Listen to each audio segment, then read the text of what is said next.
الحمد لله وكفى والصلاة والسلام على من لا نبي بعد نبينا محمد صلوات الله عليه وعلى آله وصحابته والتابعين له بإحسان إلى يوم الدين وبعد. Toutes les louanges appartiennent à Allah subhanahu wa ta'ala, le Seigneur du monde, le tout miséricordieux, le clément. Le salut d'Allah sur le prophète Mohammed sallallahu alayhi wa sallam, sur sa famille et ses compagnons. Ceux qui ont suivi, ceux qui suivaient, ceux qui suivront la droite jusqu'au jour dernier. Et après ça, fidèles musulmans, frères en islam.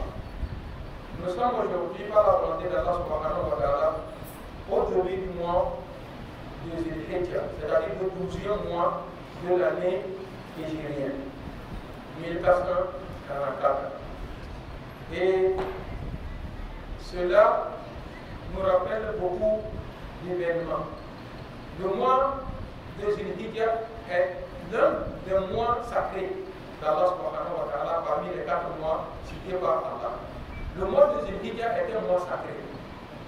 Et ce mois, Allah subhanahu wa ta'ala a choisi 10 premiers jours de ce mois. De la même manière dont Allah subhanahu wa ta'ala a choisi 10 derniers jours dont il a besoin d'un jour dans le mois de Ramadan, la nuit du destin. Dieu nous a dit, Laylatul Qadr khayrun min alf shahr. Quiconque a la chance de trouver la nuit du destin, il aura des récompenses auprès d'Allah subhanahu wa ta'ala et ses péchés assous pour une personne qui a vécu pendant 83 ans, 3 mois et quelques jours sans faute. C'est de cette façon que Allah subhanahu wa ta'ala a honoré la nuit du destin. Et Allah subhanahu wa ta'ala dans la sourate Al-Fajr, l'eau. Dieu a juré par l'eau, il dit Wal-Fajr, par l'eau. Walayalin Ashr, et par les 10 nuits. Quelles sont les 10 nuits? Quand vous entendez les 10 nuits, on ne fait pas allusion aux 10 nuits de Laylatul Qadr. Non. Dans Laylatul Qadr, on a pris 10 nuits tout simplement parce que nous ne connaissons pas c'est lequel des nuits dont Allah fait allusion à Laylatul Qadr. Donc le prophète sallallahu alayhi wa sallam nous a consigné chercher la nuit du destin dans les derniers 10 jours du mois de Ramadan. Mais ici, Allah dit par les 10 nuits, il a juré par les 10 nuits, on fait allusion aux nuits et aux jours des 10 premiers jours du mois de Zul-Hijjah. Aujourd'hui, nous sommes au premier. Les 10 jours là, leur nuit comme leur nuit et leur jour, c'est-à-dire leur journée et leur nuit, voilà, vous êtes pleinement récompensés auprès d'Allah subhanahu wa ta'ala pour toute bonne œuvre que vous avez faite. Sur ce, mes frères, mis à part que c'est un mois sacré, mais c'est un mois plein de bénédictions. Référons-nous à la liste authentifiée du prophète Mohammed sallallahu alayhi wa sallam, qui nous disait que au cours des 10 premiers jours du mois de Zul-Hijjah, quand un serviteur fait une bonne œuvre, il n'y a pas quelqu'un qui peut l'égaliser dans des récompenses. Et le compagnon de demander au prophète Mohammed sallallahu alayhi wa sallam, voilà le djihad fi sabilillah, même le combat dans le sentier de Dieu, et le prophète sallallahu alayhi wa sallam a répondu, voilà le djihad fi sabilillah. Même le djihad fi sabilillah. Même celui qui a fait le combat dans le djihad fi sabilillah, il ne peut pas s'égaliser à quelqu'un qui a fait une bonne œuvre dans les 10 premiers jours. Et le prophète sallallahu alayhi wa sallam s'est pas arrêté là-bas. Sauf celui-là qui, pour aller dans le combat, il a pris toute sa fortune. Et lui-même, sa propre personne, il est allé dans ce combat, toute sa fortune est terminée et il a perdu sa vie dans le combat. C'est lui-là qui peut s'égaliser à celui-là qui a fait une seule œuvre bonne dans le mois de Zul-Hijjah. Nous avons 10 jours, frères musulmans. J'ai dit nous avons 10 jours. À compter de cet instant, c'est-à-dire aujourd'hui, ça fait le premier. Nous avons encore 10 jours devant nous. C'est-à-dire 9 jours encore devant nous. Chaque bonne œuvre que vous avez faite, vous êtes pleinement récompensé par Allah subhanahu wa ta'ala. Et il y a plusieurs sortes de bonnes œuvres.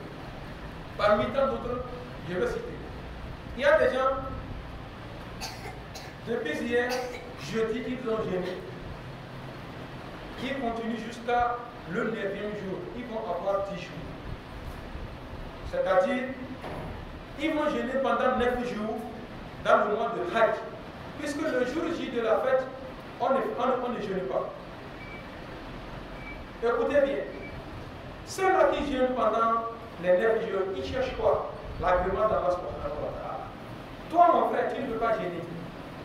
Si tu ne peux pas gêner, c'est nafla de la kadala que tu ne peux pas faire au moins chaque jour. Je te pose la question. Deux nafla, deux la 4 seulement, à cause d'Allah subhanahu wa ta'ala, pour avoir l'agrément d'Allah subhanahu wa ta'ala au cours de ces 10 jours-là. Mais Satan emporte sur nous tous. On a appelé, quelqu'un est assis. Commencer Ikama, il est assis. Jusqu'à Takbir Ihram va passer sur lui. C'est lui qui va voir on a fait beaucoup. Il faut venir voir comment il va faire son rukuy là. À la fin de la prière, salam alaikum wa rahmatullah, les frères dit Amin. Et il dit aussi là, il attend que Dieu va lui donner ce qu'il va donner aux autres. Alors, ce qu'on a dit, ça est pour le chacun. Vos efforts se divergent. Nous n'avons pas les mêmes efforts. C'est comme ça les paradis ne seront pas les mêmes.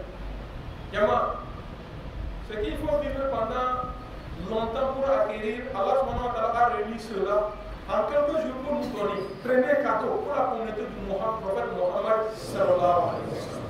Mais malgré ça, j'ai dit malgré ça, la paresse, j'ai dit c'est la paresse. Il n'y a pas celui qui ne connaît pas parmi nous ici présent. C'est la paresse, la négligence. Le moment où l'on va se rendre compte, c'est lorsque l'ange de la mort se présentera devant lui. Voilà l'ange de la mort, où il ne peut rien faire, c'est en ce moment qu'il veut faire.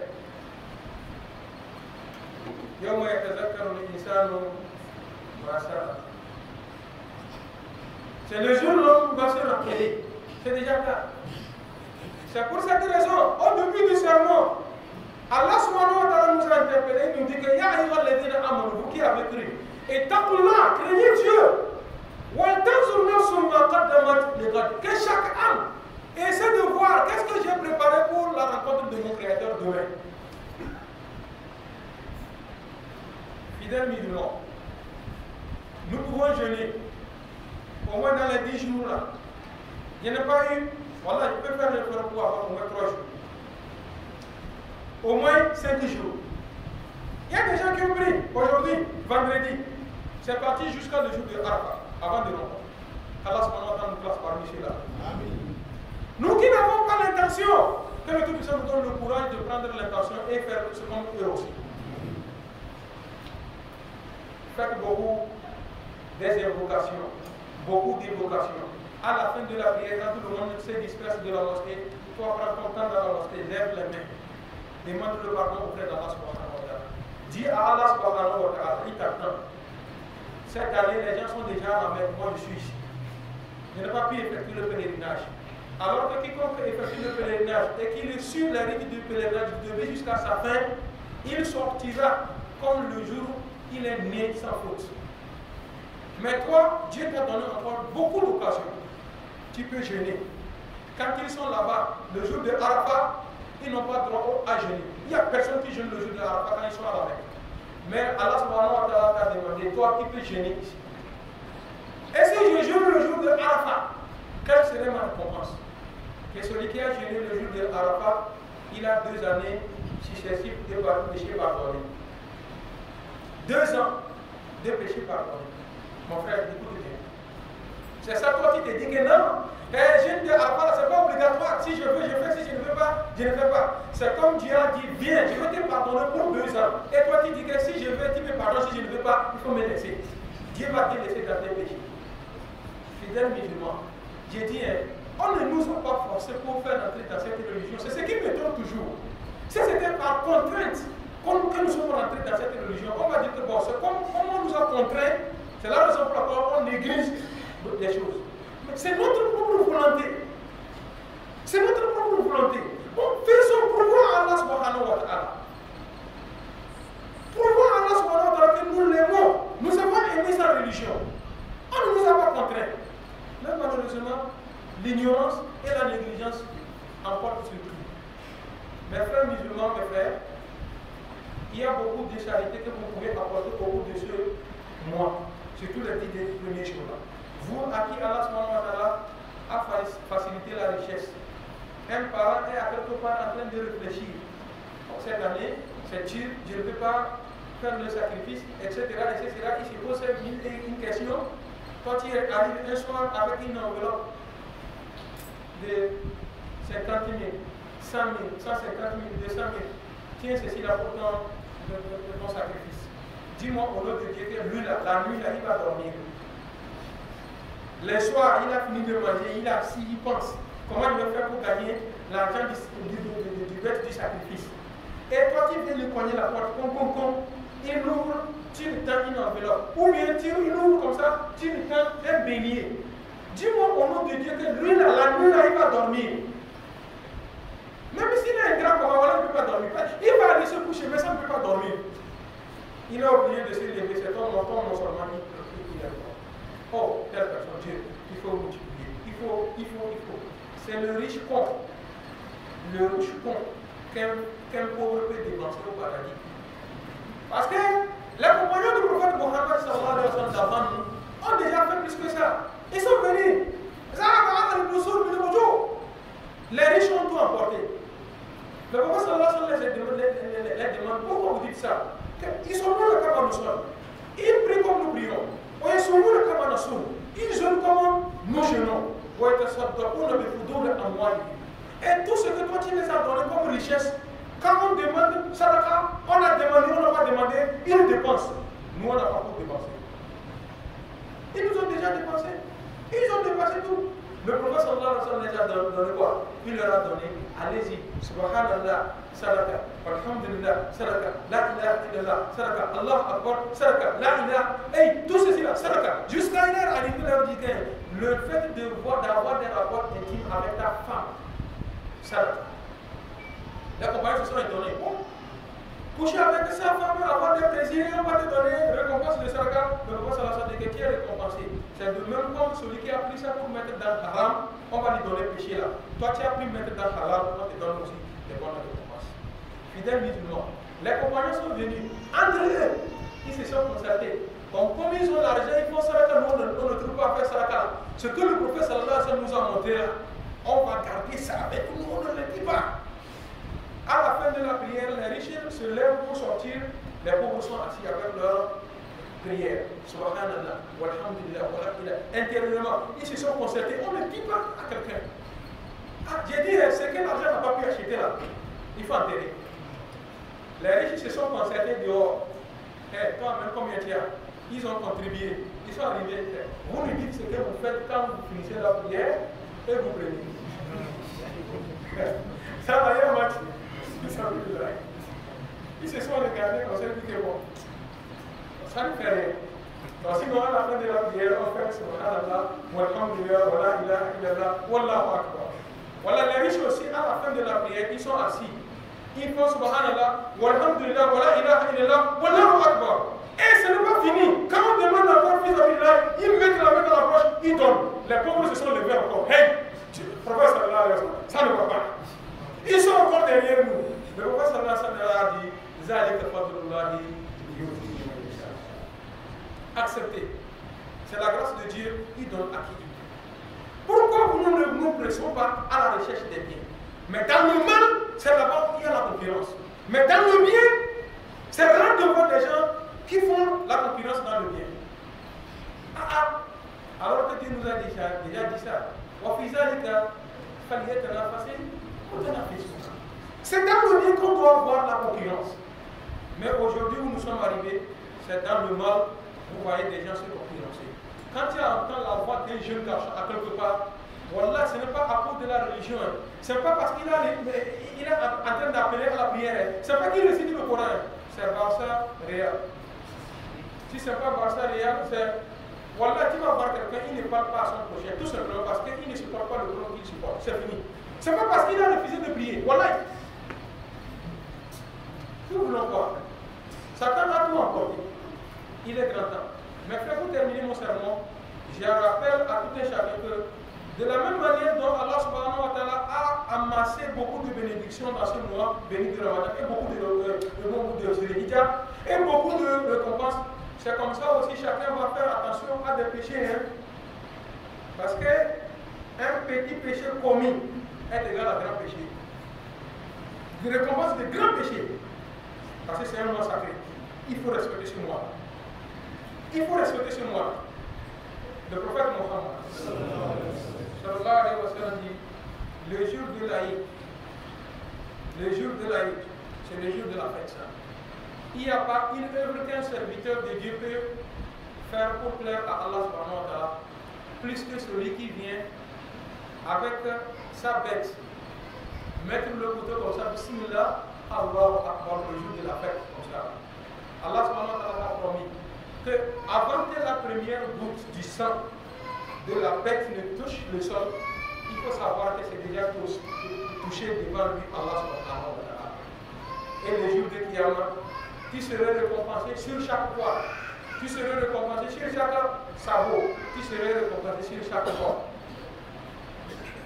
Fidèles musulmans, mes frères, alhamdulillah. Aujourd'hui, les gens ont compris l'islam. Hier, quelqu'un a des moyens pour acheter un bœuf. Il se dit que dans le quartier là, si j'achète le bœuf là, les sorciers vont me tuer. Ils vont te tuer et ils vont rester. Tu ne peux pas faire quelque chose à cause de Dieu, et qu'on dise que Dieu va donner fait vert au mauvais de te faire du mal. Voilà, formuler une bonne intention, on l'a fait à cause de Dieu. Le sacrifice, que ça soit à cause de Dieu. On ne dit pas que non, c'est moi dans le quartier qui a tué le bœuf le plus cher. Non, il faut chercher que c'est moi qui est le meilleur parmi ceux qui ont fait une bonne intention pour faire leur sacrifice. Allah subhanahu wa ta'ala facilite les tâches à tout chacun. Il y a des familles ici, des parents ici, jusqu'à présent, il n'y a même pas d'espoir pour dire qu'ils vont faire sacrifice. Que le Tout-Puissant amène l'espoir là. Qu'Allah subhanahu wa ta'ala amène l'espoir là. Si c'est les enfants qui vont donner, que le Tout-Puissant facilite pour ces enfants. Si c'est eux-mêmes dans leurs travaux, que le Tout-Puissant facilite ces moyens. Si ça va quitter d'ailleurs, que le Tout-Puissant facilite les moyens. Tout un chacun de nous ici pense matin et soir comment je peux faire, que le Tout-Puissant facilite. Les célibataires, je vous parle, vous aussi vous avez droit au sacrifice. C'est parce que je vais me marier d'abord avant de commencer. Un célibataire qui est primaire, voilà, le sacrifice est obligatoire sur lui s'il a des moyens. C'est ce que nous faisons. Oh, on ne peut pas faire, moi je ne fais plus. Quand maman fait, si tu as des moyens, tu peux faire pour toi. Si tu es toi qui vas acheter pour papa, tu achètes pour papa, tu achètes pour toi, tu achètes pour tout le monde, et tu achètes pour toi. Les jours de sacrifice, toi aussi tu fais. Les jours de sacrifice, celui qui veut immoler, celui qui veut faire son sacrifice, si lui-même il peut immoler, lui-même il immole. S'il ne peut pas immoler, il peut passer à quelqu'un, lui aussi il va mouler pour lui. Mais retenez que le salaire du boucher ne se trouve pas dans la viande du sacrifice. Le plus souvent, le boucher vient, il te dit que bon, moi je vais faire le travail, à la fin, c'est moi qui vais prendre les pattes, et la peau, la tête, et quoi. Non, vous discutez le prix avec le boucher. À la fin, je vais te payer comme ça. Quand il finit, même un morceau, il n'a pas le droit à prendre. Sauf si vous-même vous avez jugé bon de lui donner une partie. Si c'est vous qui avez jugé de lui donner, mais dire que c'est le droit du boucher, comme certains bouchers le font. Voilà, quand ils viennent, et puis ils vont voir comment ils font. Ils choisissent la bonne partie, ils prennent une partie. Tu l'as payé encore. Zéro. Que le Tout-Puissant nous éloigne de cela. Sabitna al-Iman.